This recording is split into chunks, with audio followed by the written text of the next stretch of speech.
Bonjour à toutes et à tous. Aujourd'hui, on plonge dans un sujet absolument passionnant. Comment on fait pour trouver des financements pour lever des capitaux quand on veut lancer sa start-up en Afrique? C'est un vrai parcours du combattant, mais c'est aussi un parcours rempli d'opportunités incroyables. Il faut bien se rendre compte que l'Afrique est un continent en pleine ébullition. C'est un véritable foyer d'énergie entrepreneuriale. On voit des secteurs comme la fintech, qui est en train de révolutionner l'accès à la finance pour des millions de gens, ou l'agritech, qui modernise l'agriculture. Tout ça, c'est en pleine explosion. C'est un terrain de jeu formidable pour l'innovation. Du coup, la question qui se pose pour tout entrepreneur, c'est celle-ci. L'accès au capital, ça reste le défi numéro 1, le fameux goulot d'étranglement qui peut faire la différence entre une idée géniale et une entreprise qui réussit. Alors, comment on fait pour franchir cet obstacle ? Pour y voir plus clair, on va suivre une feuille de route en 6 points. D'abord, on va regarder l'opportunité africaine. Ensuite, comment passer de l'idée à un plan vraiment solide. Puis, les différentes sources de financement. On parlera aussi de l'importance de se construire un réseau puissant, de bien préparer son pitch et pour finir, de cultiver le bon état d'esprit, celui qui mène au succès. Allez, on commence tout de suite avec la première partie. L'écosystème entrepreneurial en Afrique, il a vraiment un double visage. Il y a des défis, c'est sûr, mais il y a aussi des promesses incroyables pour celles et ceux qui savent vous regarder.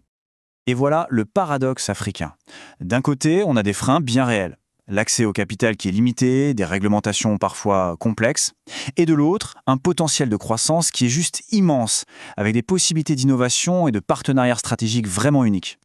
Et c'est là qu'on comprend que l'impact des startups va bien au-delà de la simple économie. Elles sont de véritables moteurs pour le développement du continent. Elles stimulent l'innovation, créent de l'emploi, favorisent l'inclusion. Bref, elles diversifient toute l'économie. Mais attention, pour saisir ces opportunités, une simple idée, même géniale, ça ne suffit pas. Loin de là. Avant même de penser à chercher de l'argent, il est absolument crucial de bâtir des fondations en béton. Ce travail de fond, on peut le découper en 3 grandes étapes.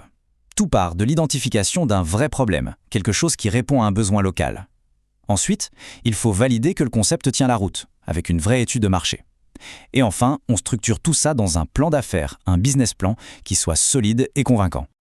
Le business plan, ce n'est donc pas juste un document pour faire joli. C'est un outil crédible qui repose sur des piliers essentiels. Une proposition de valeur qui vous différencie, des projections financières qui sont réalistes et une stratégie claire pour anticiper et gérer les risques.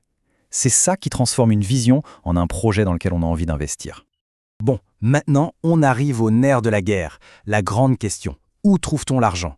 On va explorer ensemble les différentes options pour trouver le carburant qui va alimenter la croissance de sa start-up.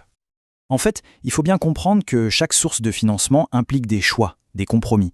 Les fonds personnels, par exemple, ça offre un contrôle total, mais les montants sont souvent modestes. Le capital risque, à l'inverse, peut amener beaucoup d'argent pour accélérer, mais ça veut dire qu'il faudra partager le contrôle. Et puis, il y a le financement participatif, une option super intéressante pour tester son idée tout en gardant les rênes. Et justement, le financement participatif, le fameux crowdfunding, ça va bien au-delà de la simple collecte d'argent.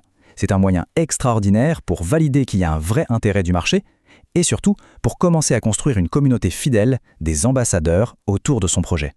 Mais l'argent, ce n'est qu'une partie de l'équation. Le capital humain, c'est-à-dire le réseau, est tout aussi essentiel. Il faut donc s'atteler à construire des connexions humaines puissantes. Un bon réseau, c'est un véritable accélérateur de particules pour une start-up. Ça ouvre des portes qu'on n'imaginait même pas. Ça donne accès à des mentors, à des partenaires, et surtout, ça peut permettre d'avoir des introductions directes à des investisseurs qui sinon seraient totalement inaccessibles. Pour le réseau, la stratégie, elle doit être double.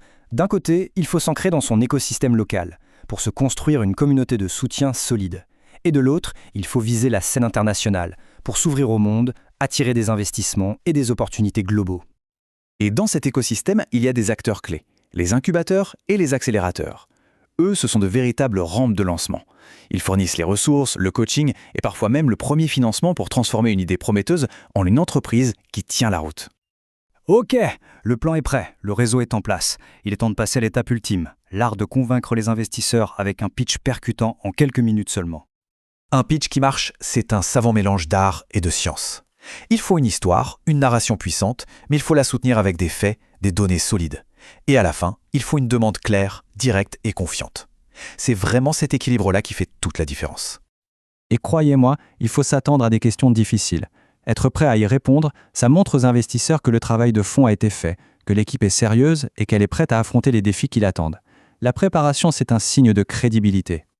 Mais au fond, au-delà du business plan, du réseau et du pitch, il y a un élément qui est la base de tout ce parcours, l'état d'esprit, la mentalité de l'entrepreneur. Et ça, c'est souvent le facteur décisif.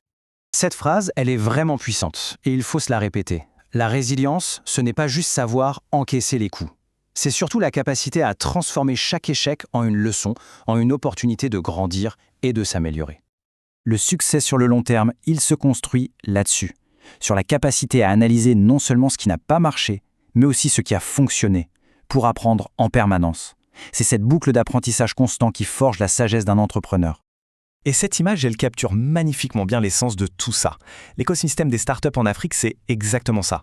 C'est nourrir des idées innovantes pour construire un avenir durable, un avenir prospère, une pousse à la fois. Alors voilà, la question finale est toute simple. Le parcours est exigeant, c'est clair, mais les outils et les stratégies existent. Reste à savoir quelle est l'idée que le monde attend de voir grandir.